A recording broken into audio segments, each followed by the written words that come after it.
Morning, guys. Back again. Bertie Albertson, Don Albertson, Samantha Albertson, B&D, Anna Lee, full-time RV. Listen, I'm going to show you a little scenery. We, here in Arizona, we had some weather out here that was 111, 115, 116 degrees. And when it got that hot, we decided we needed to get out of here for a little while. And so we picked out a place called, what, honey? Pointed Rocks, or is that it? Was it Pointed Rocks?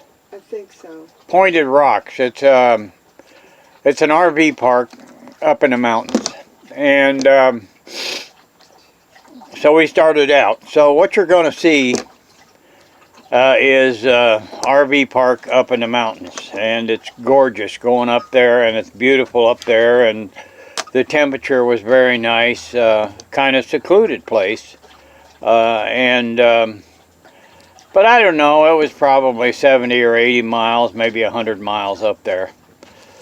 But you know, I've always had kind of a wanderlust. I think that I can probably thank my mother for that. When I was a young kid, really young, maybe 5, 6, 7 years old, my dad was in fighting the Second World War and Korean War. And his ship, he was in the Navy, a very highly decorated man, incidentally, and also very stubborn. He was in the Navy, and his ship would dock occasionally at San Diego. He spent a lot of time in China and different places, but his ship would dock occasionally in San Diego, and my mother would take me by the hand, and we'd go down to the local train depot and catch the old steamers out of Indiana and ride them to San Diego, California. And my mother always rented a seat in the Pullman car. Now that was where they would let down the bed at night from up above, and you'd crawl in your bunk, and there was always a window there, and I loved that. It is storm, and I could lay there and watch the towns fly by, and of course we'd take it out through the plains, and in doing so, I would see, this was in the 40s, and I would see cowboys on horseback herding cattle and horses and doing various things. And you can imagine what that did to my imagination. I have never forgotten it. I was pretty much blessed with total recall anyway, except for dates. But that's how it started with us. And then later on, my mother decided to buy a car, and she bought a Studebaker convertible. I think it was a Champion. Studebaker Champion convertible. As I recall, it was gray. And put the top up on it, and when it would rain, you could hear that. I loved that. And so she drove that. We took that several times to San Diego, and she stayed with Studebaker convertibles for, holy mackerel, until they quit making them, I guess. Then she bought a 55 Ford, yellow and black. Could not beat her across the street. She burned more rubber in her 40s than probably most kids do in their teens. But anyway, she was a driver. My mother was 4'11", and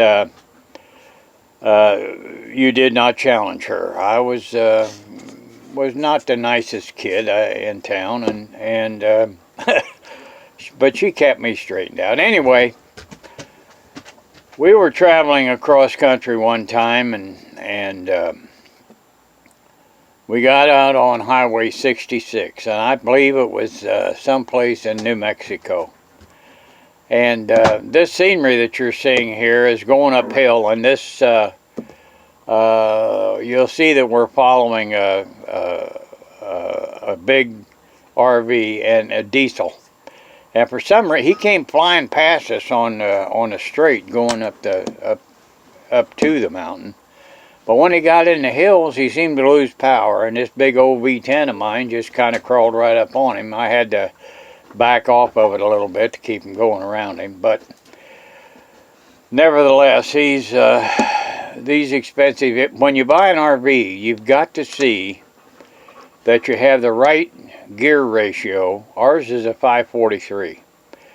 You've got to see that you have the right gear ratio and enough power, enough engine. This big V10 in this Winnebago we got makes it kind of like a sports car.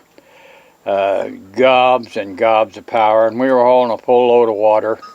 And when we got into really steep mountains, why she downshifted a little, but for the most part, you don't lose power. I just set the cruise on about 54 and let it go, and it does its own thing. Anyway, we got to New Mexico, and hi, my recording stopped there for a second. I had it filled up, had to get some of it off of there. Anyway, of course, I'm back with you just about like that. Anyway, we got to New Mexico, and it was hot. And we've had a couple of really interesting things happen in New Mexico as I was growing up. Back then, they didn't have air conditioning and all this stuff, but they did have, along the road, people that grew things in farm food would grow watermelons. And we got to New Mexico, and as I say, and my mother pulled over, and there was picnic tables and people there, and this is the way they did things back then. For 50 cents, you could get a big old slice of ice cold watermelon that they would pull a watermelon out of a horse trough that was full of ice and water, and I mean it was cold. And so you would go sit down at the picnic table, and for 50 cents you could get a big old slice of really good watermelon. And we did that. That's the way people did things back then. But anyway, another time we were going through New Mexico on Route 66, as I said, and it was cold. And in New Mexico on Route 66 back then, they would have things called dips, where they would put a dip in the road, so if they had a rain and a flood, it would go across that dip and right on down. But it was along in the evening, as I recall, and it began to snow and got worse and worse and worse, and by the time it got dark, Mother pulled over to the side of the road, and she just said, "Bud, I can't see to drive." And so there we sat, and in a terrible snowstorm, really cold weather. We had sat there for a while, and this big auto hauler pulled up and stopped in front of us. And auto hauler, they haul new cars, as you know.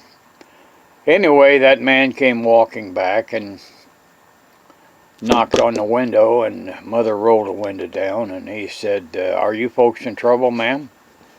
She said, "I can't see the road. I can't see to drive." And he said, "Well, I'll tell you what. There's a little town up ahead," and he said, "I'm going to start out, and you get in my tracks, and you follow my tail lights, and I'll guide you into that little town." But he said, "Don't get too close, or you and that boy there will wind up someplace in heaven." And she said, "Oh, thank you so very much. You're an angel." And he said, "No, ma'am. I'm just a truck driver." Now, that statement I just made is in a dedication page to truck drivers all over the country, all over the world, in a book called Angry Angel, where a young 12-year-old blind girl ran away from home and a trucker got mixed up in it, and It's a good book. It's a children's book. Anyway, she went on into the little town and stopped in and had a motel there. And my mother never rented a motel room unless she went in to check it out. It had to have a shower and it had to have a radio. That was a must for her. So she paid, as I recall, it was either $2 or $3 for the motel room. Try that now. But that's the way it was back then.